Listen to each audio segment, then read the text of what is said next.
hopefully. Plus, another thing that I learned is if you are going to record anything, make sure you turn off your phone. Like, people can't call you, can't text you, can't do any of that stuff, because that's another way to screw up your videos. Because people will, it stops. So as soon as somebody calls you, it stops. So I always like to start off with this slide in our reports, because really a lot of what we're talking about here is awareness. Okay, awareness to what health really is and kind of where it comes from.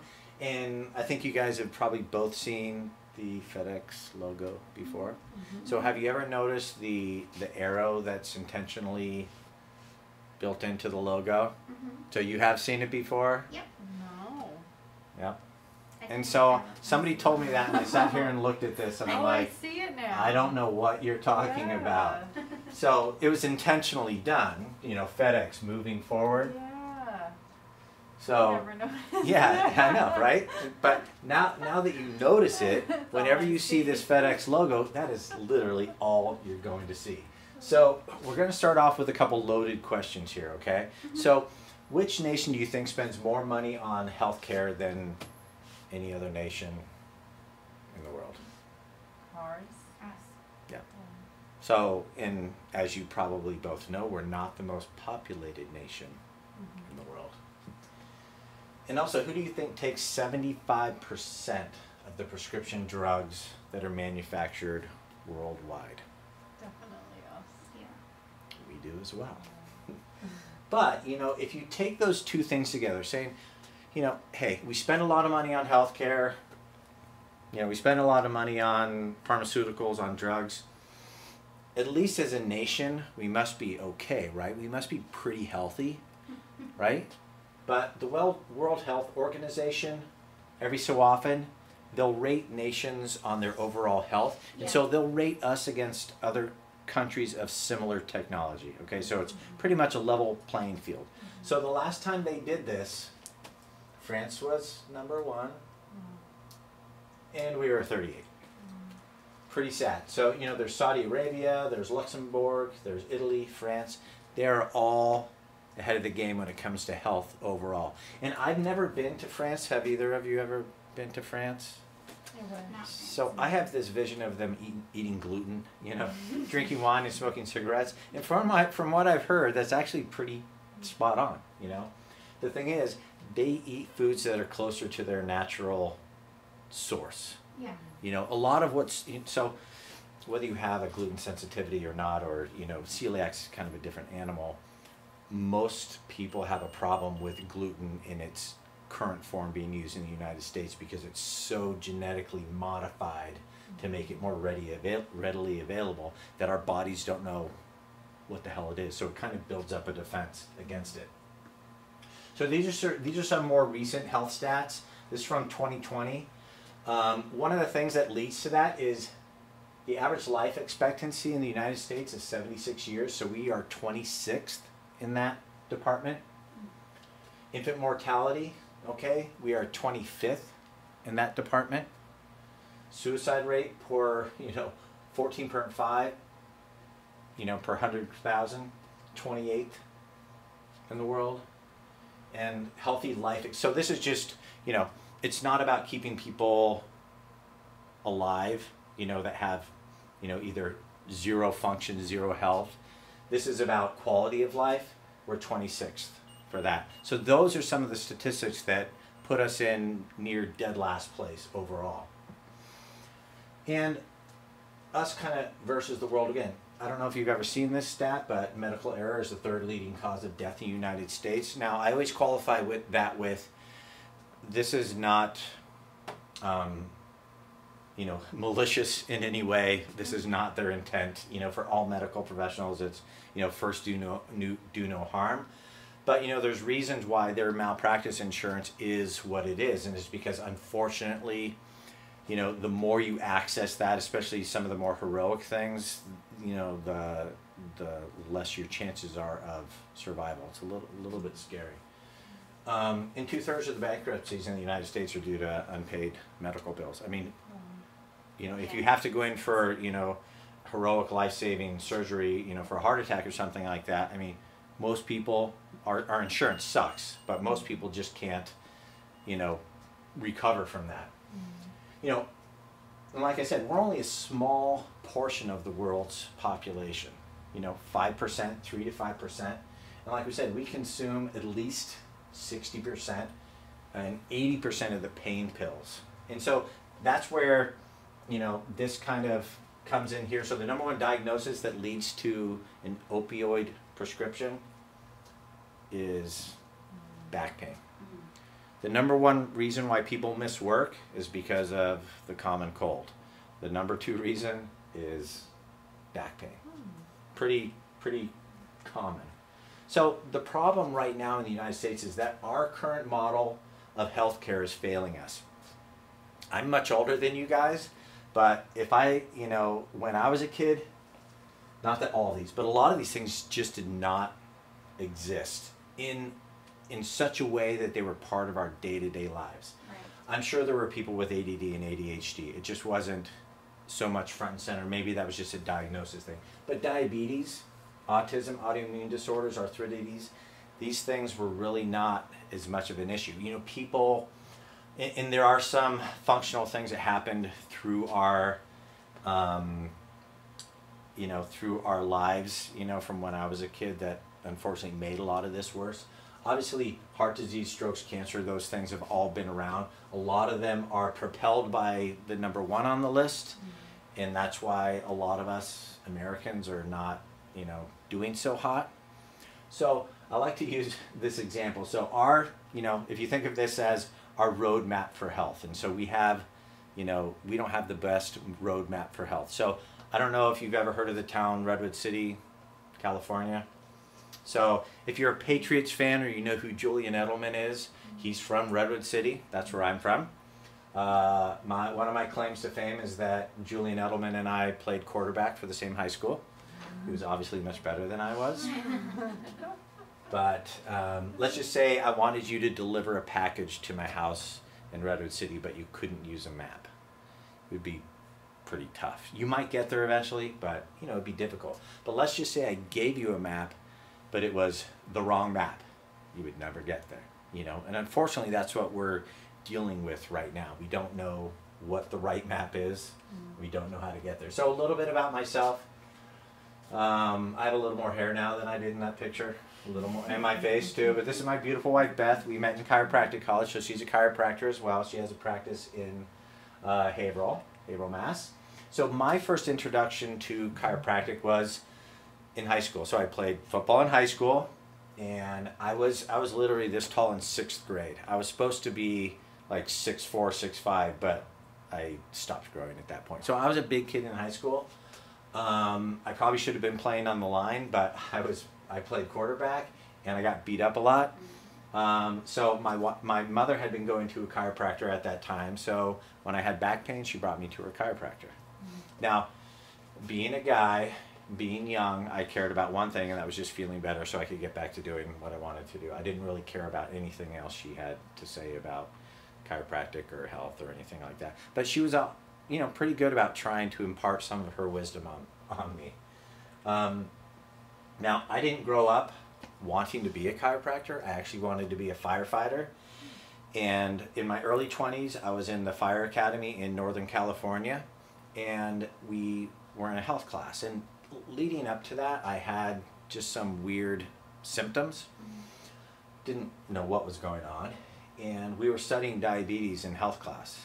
And they said, oh, you know, some of the, you know, common things that happen is rapid weight loss, you're thirsty all the time, you're going to the bathroom all the time. I was like, check, check, check. So I'm like, I think I might have diabetes. So I went home, you know, saw my primary care physician. They're like, yep, you have diabetes. So what they did back then was I spent a week in the hospital. Now, the interesting thing about diabetes, the good thing about diabetes, it is totally under my control. My outcomes, my health are completely up to me. There are some things that are not, some disorders, diseases that are not like that so much. But really what they taught me in the hospital was how to take care of myself. Exercise, nutrition, all the things to keep myself healthy. And obviously the specific things around insulin and and all of that, giving myself shots, which I never liked needles, but you get used to them pretty quick. And, you know, it was this light bulb moment for me. So you can't become a firefighter if you're already diagnosed with type 1 diabetes. So that was off the table. But a lot of what they were teaching was a lot of what, you know, my chiropractor had been trying to tell me about that I ignored. So like I said, I always wanted to do something in helping professions, and that was my light bulb moment that changed my life. If it wasn't for that, I never would have met my wife, had 3 beautiful children. So moving on from that, we have to think about what our most important asset is. And so we always think about money with assets, but actually our most important asset is health. If we don't have our health, we can't have as much fun spending our money, right? So how do we know if we're healthy or not? So, you know, most people would say, hey, if I feel good, I must be healthy. And on the other side, if I feel like crap, I must be unhealthy, right? So feeling good is kind of what most of us use as a gauge. Well, there's a couple things that can happen, unfortunately. So let's just say, these are teeth. Let's just say we wake up in the morning and you have this horrible pain in your tooth. Now, do you think that's something that happened overnight? Or something that happened? Yeah, so basically it happens slowly over time. You have this little nasty little cavity that finally bores its way down, eventually gets to the nerve root, and then you have pain, right? Something that happens slowly over time. Chest pain, heart disease, you know, heart attack. Now, the unfortunate thing about this, so the leading cause of death among American males, the unfortunate thing about this is for most of them, the first indication that they have any problem with their heart is a fatal heart attack. So kind of a crappy way to learn that you have a problem with your heart. Again, it's one of these things that builds up, happens slowly over time, and, you know, there are situations where it's out of our control, but sometimes if we're proactive about these things, we can negate some of that. And then cancer. Now, if you feel you have cancer, it's usually in the late stages. Prognosis is not good. Most cancers these days are picked up on, you know, during a routine screening. Again, one of those things that develops in our body slowly over time. Now, we all, the 3 of us here, all have cancer cells running around in our body, you know, but it's our body's natural defense that keeps all of that at bay as long as we let that happen, as long as we don't create barriers for that. So on my wellness continuum here, I like to use, you know, kind of stick with money as my theme here. So let's just say that a high level of wellness is, and it's funny, I always used to say Bill Gates, but since he's getting divorced, he's probably not going to be up there very much. You know, as it should be. His wife's probably going to get a big chunk of that. But let's just say Warren Buffett, you know, these people that have so much money, their kids will never have to worry about anything. And then on the other side, let's say somebody who is $1 million in debt, and they don't have a job, right? Well, most of us don't hang out on those extremes. We kind of hang out in the comfort zone, right? So the comfort zone here says false wellness. So what does that really mean? So, hey, I feel good, but, you know, am I healthy or not? So as an example, let's just say that from a money standpoint, you have no debt, which sounds awesome, right? You have no debt, but you have no money in the bank. So one bad thing happens, your car breaks down, you know, you have a flat tire, your roof needs to be replaced, you start heading down the wrong path, right? So not that symptoms are the end-all be-all, because we do have to be proactive with our health, but if we do start to feel something, if we do have some symptoms, we need to listen to that. Symptoms are body signals. It's your body trying to tell you that there might be a bigger problem going on. So you guys may have seen this graphic before. It's usually on some motivational posters. You know, this is what sank the Titanic, not what was up above, right? And so sometimes those body signals, like I said, are telling us that there's something bigger going on. So what do we do? So I probably mentioned this to both of you in the doctor's report. So we're having a symptom, we feel like crap, right? So we're a little bit proactive about it. And what do? We'll take medicine, something like that, and we feel a little bit better. So let's just say it's the middle of the night and your fire alarm is going off. You run downstairs, there's flames and smoke everywhere. You go up to your fire alarm, you take the battery out, and you go back to bed. I mean, hopefully most people would not do that, but it's kind of, you know, kind of the same thing. Just like if your check engine light comes on. You know, back in the day, if your check engine light came on, you used to have to pull over to the side. You didn't want to drive any further. Now it's just a little bit of a warning, but you still don't want to ignore that check engine light. So if we know that health is our most important asset, what is health? And so actually, if you look it up in the dictionary, it says it's a condition of optimal well-being and cellular function. So some of these things that we can't necessarily feel, right? That's what normal is. So then we have to think about what controls all of this. So the thing that controls everything in our body is our nervous system. Our nervous systems are self-healing, or our bodies are self-healing, self-regulating.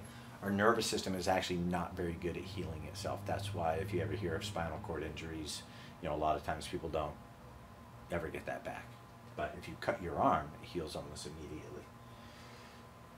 We are, you know, 99.7 of us are programmed for health, and that health comes from the inside out. So chiropractors say that a lot. And basically all that means is from your brain, down through your spinal cord, out to every cell, tissue, organ in your body. So if our nervous system is the most important thing going on in our body, we have to think about what surrounds and protects that. So first off, we have our nice thick skull that surrounds and protects our brain, because if we squish that, we're not happy campers. And then we have the 24 movable segments of our spine that surround and protect our spinal cord. Right? That is our suit of armor for our spinal cord. Now, it also creates a function of letting that information get out. So where we have two bones that come together, there's a space created by our disc, and then a hole on each side where the nerves come out.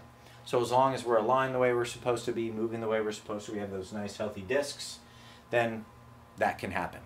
All right? But if we have a problem in there, we can have symptoms. Sometimes we have symptoms, sometimes we feel it, sometimes we don't. But what subluxation can do is it can cause interference with your body's innate ability to remain healthy and to heal itself. So if you have a pinched nerve and you have pain going down your arm, obviously you know there's pressure on a nerve. But what if instead of that message, those nerves are going to your heart, and then your heart just isn't getting the same information that it was before. It's getting a lesser, you know, a less quality version of that. You know, it's like trying to listen to AM radio now. You know, it's like when we have HD radio, it's like things just aren't quite the same. So how do we get subluxation? So I don't know if you guys have ever watched Wipeout. I used to watch it all the time. Hilarious. So I don't know why there's a duck up there, but certainly you can get, yeah, Half-Life, exactly. You can get subluxations in exciting ways. You know, there's this great thing that I follow on Instagram. It's like Fail Army. You know, it's like we say subluxation of the week, and it's all these stupid things that people do to, you know, and they end up getting hurt. Some of them are horrific. You can create problems. So whether it's hitting your head on a big red ball, or falling down the stairs, or getting in a car accident, those are exciting ways to get subluxation. Honestly, for a lot of us, it's just our day-to-day lives. You know, the things we do consistently, you know, whether we can avoid it or not, that put stress on our spine, you know, cause abnormal positions, you know. I mean, I think we're all going to have to lean over our bowl of soup when we're eating. That may not be a great example, but, you know, everybody and their brothers has a phone, and they're all, you know, on their phones.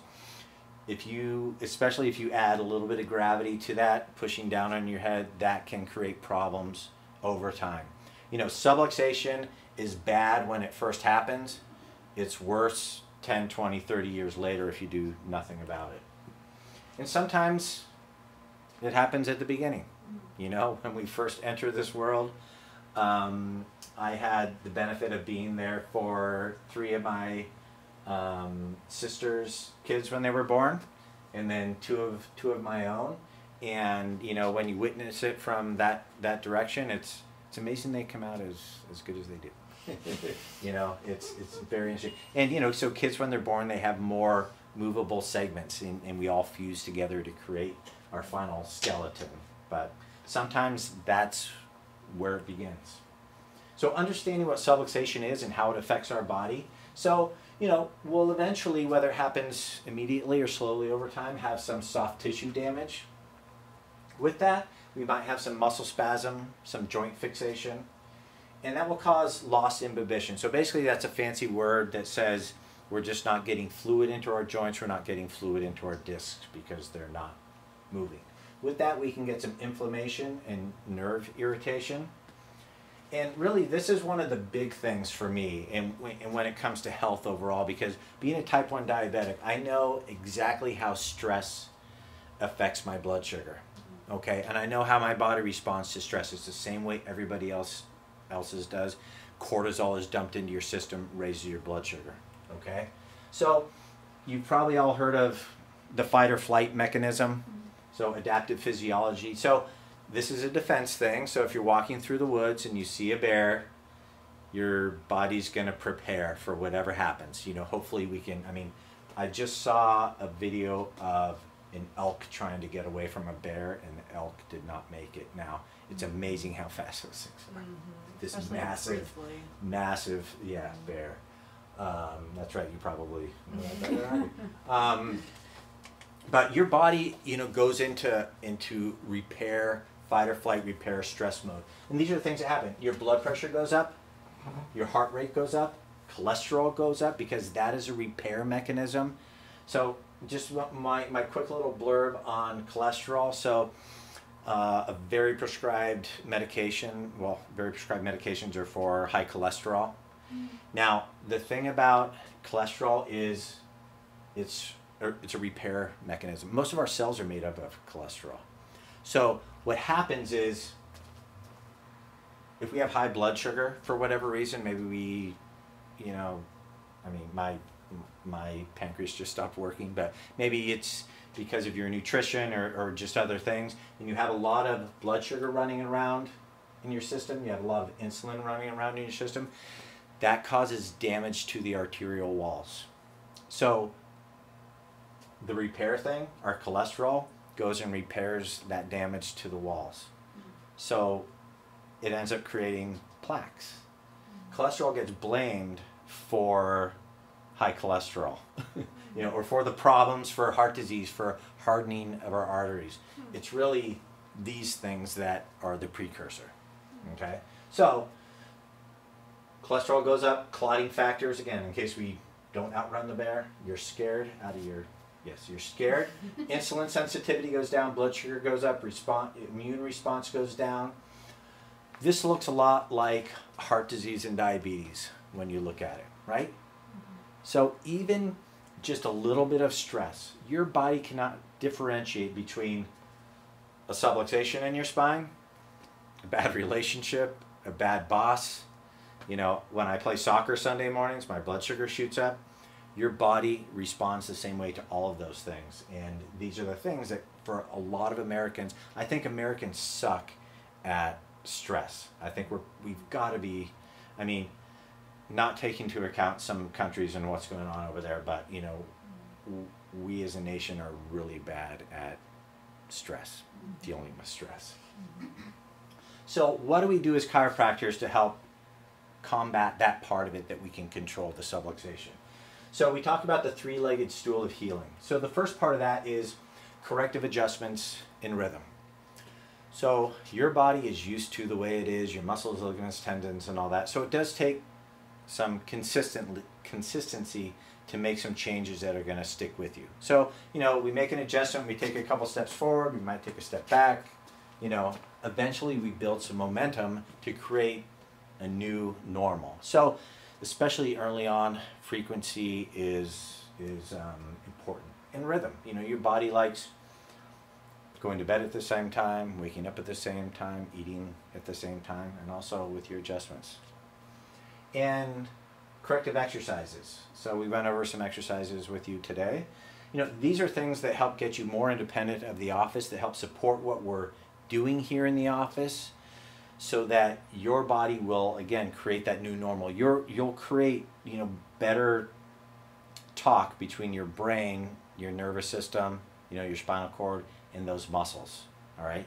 If that's the only thing that we did was improve communication, that would be a big win. And a lot of these things can be done with very little equipment.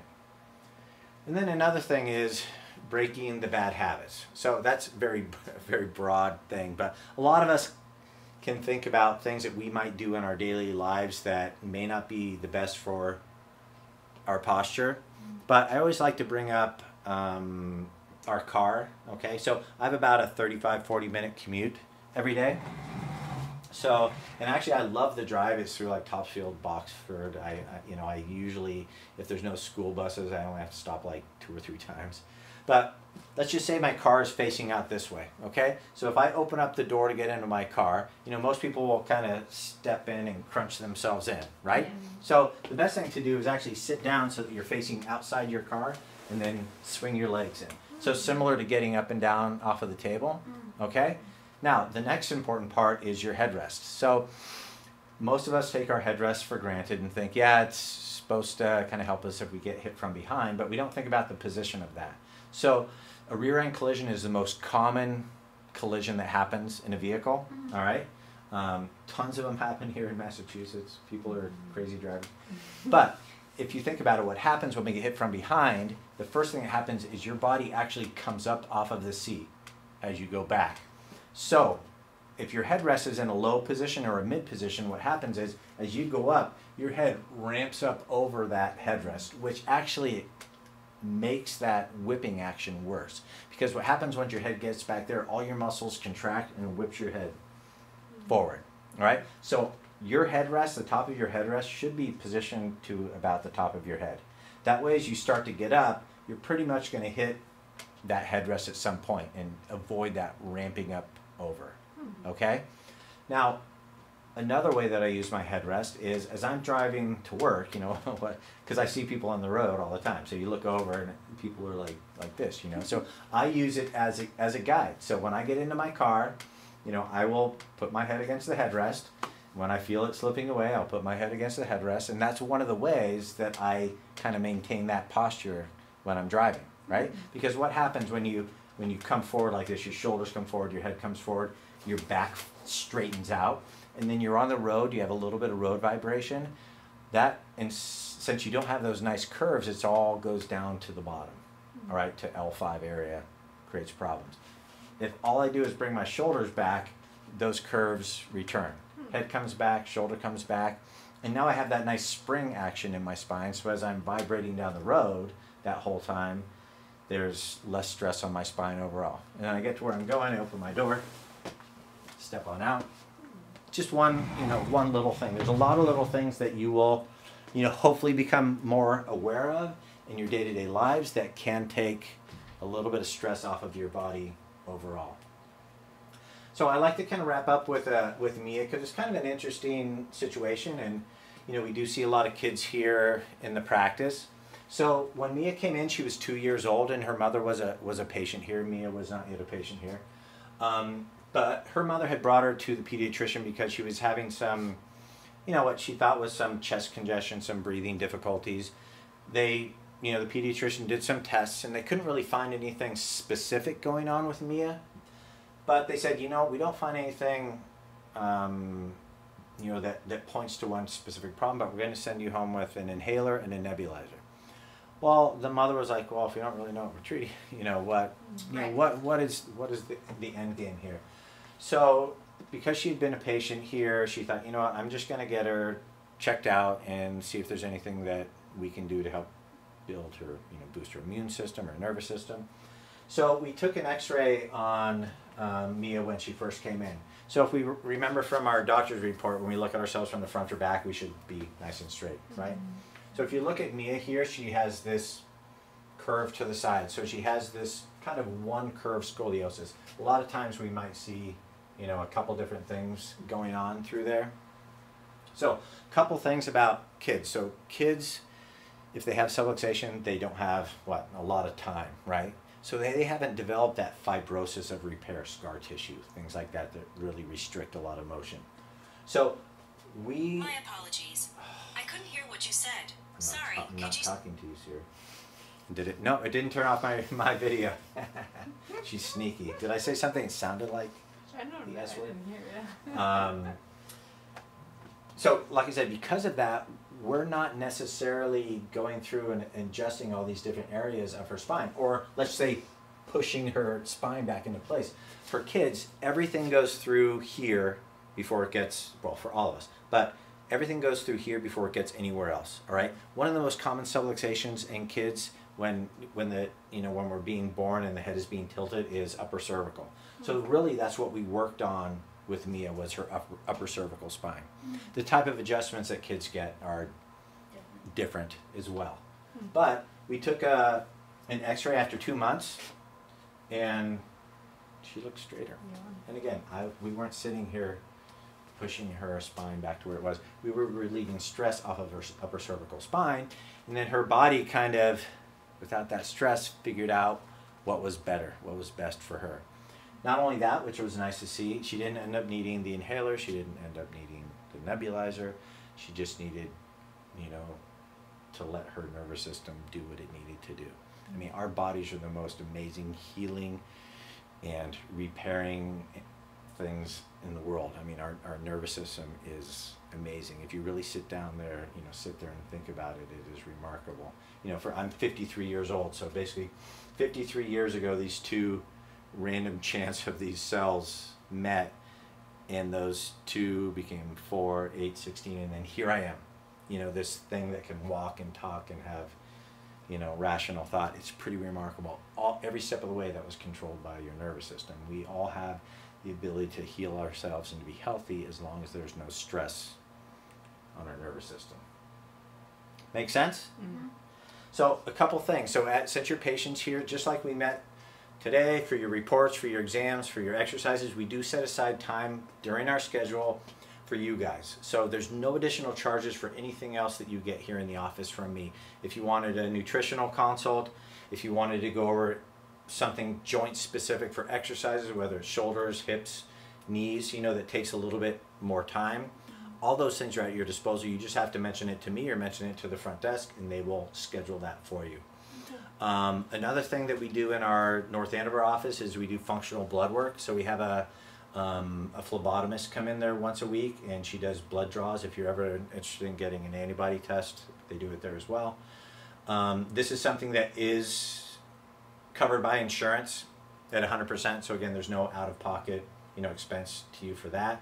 And we do have a review that's included in that. And again, there's no additional charge for that. If you do end up needing a supplement or something like that, then obviously that's a cost for us. That would be a cost for you. Mm-hmm. Any of the other, like the AccuMobility balls, yeah, those are things that we buy, so there's a cost. Mm-hmm. But everything else, anything related to health, your family's health, you just need to set up a time, and we're here for you. Awesome. Yep. We're having a referral campaign this month because it's chiropractic's birthday in September.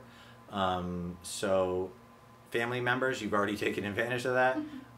Your family members can come in, at our expense within the first few weeks of you starting care. Also with our referral campaign, if you do refer somebody in, it's $49. You also get entered in to win a free month's worth of care, up to, I think it's $250, something like that. So we are primarily a referral-based business. It's the best quality, best. Promotional. No. Marketing? That's not a word. That's not compliment. That's it. The best compliment that you can give us is referring in your friends and family. It's just that my stupid insulin pump is beeping at me because I'm out of insulin. I have to change it tonight. Do you guys have any questions? All set. Very cool. Honestly, if you ever have any questions, that's what we're here. We're here to help people. We want people to be healthier. We feel like people that are in our practice are better than people that are outside of our practice. So if you ever need anything, just let me know.